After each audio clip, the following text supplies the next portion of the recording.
Lunedì sera le dimissioni dei sindaci leghisti Riccardo Carretta e Tiziana Stella dal Consiglio di gestione. Martedì vertice dei primi cittadini del Carroccio a Cittadella.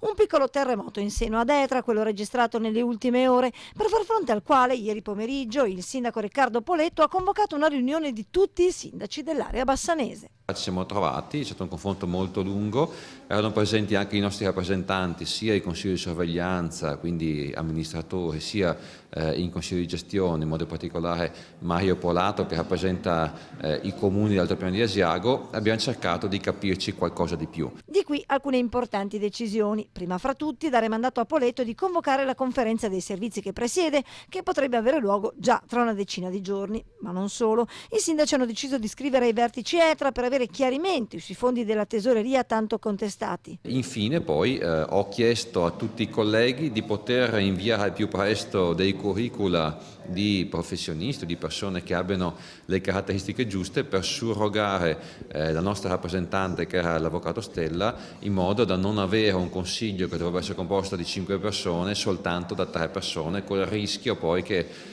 anche a fronte della malattia di uno di questi tre poi ci si trovi in un impasse che rallenti ulteriormente l'operatività della società.